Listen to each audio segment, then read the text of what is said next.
So, Dr. Tucker, another thing that we need to address, that we address on all of our customer boats, this is called a self bailer.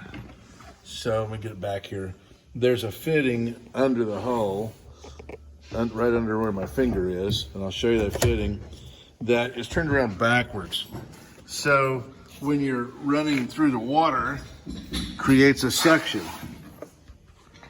Let's see if I can get down here and see it. Oh, it may be plugged off already. Let's see if it's on the inside of the bunk. Yeah, there it is on the inside of the bunk. So that's fitting, it creates a suction. And if there's any water in the back of your boat, it's supposed to pull that water out. Oh, goodness, I'm too old to get down on my hands and knees anymore. But anyway, so it pulls the water out. Now, and it siphons the water out basically through this tube. And you'll also notice that on the top of the tube is a little nipple that's got a hole in it. And that is to break the siphon. Looky there. What's in it? Oh, it's a spider web in there.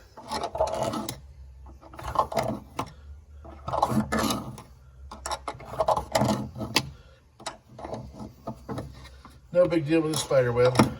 But anyway, we like to plug these off because, and look at the condition of that hose. It's not real bad. I see some cracking down here. Of course, if your hose craps out and starts to leak, guess what? This is below the water line, so you get all kinds of water in the boat. But the other thing that happens is let's say you set up the siphon, and you start siphoning water out, but you don't get the water completely siphoned out, and you stop your boat. Well, now you've got a siphon set up in this tube, and it will siphon water back in just as fast as it was siphoning water back out, or siphoning water out, if not faster. So what we're going to do is we'll thread the inside of this. Sometimes we just take a piece of wood, a round piece of wood, and we just put it inside the hose and let it plug off inside the hose. But we're gonna leave it in there so it looks like it's original. But this sank as many boats as it saved, if not more. So because once you set your siphon up, if that little hole is plugged, which they'll get corroded and plugged, I've even seen a dirt dauber's nest on top of it was kind of anchored in the hole. I've seen electrical tape over the hole because people didn't understand why there was a hole in the tube. And so the siphon would not break, and so you start the siphon going as you go through the water, and then you stop, and water again. I'm repeating myself. Water siphons back in. So anyhow, we like to plug these off, and we're going to plug that off for you. We also made a determination about your choke cable. We're going to replace the choke cable. It's like $125 for a choke cable. Because this one is spiral wound, and it appears that the spiral, the outer housing, no, that's brass. Is it? Yeah. Yeah.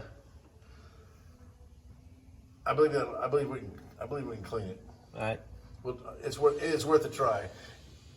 I think it's brass instead of rust. All right. It's about the same color, be easy. So, but yeah, so we'll just take the kink out of the end, pull it out, and clean it, re-lubricate it, put it back in. Alrighty. So that's our plans for you. We got quite a weight on the. Unfortunately, we have quite a weight on the carburetors. The carburetor guy is jammed with carburetors during this COVID crisis. Everybody's fixing their stuff that they didn't bother to fix. So we'll winterize this by pulling plugs. We got a plug here, a plug here.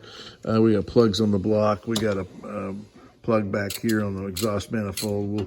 We'll winterize by pulling all the plugs and draining all of the water out of the block. All right, sir. That's it for today. Thanks.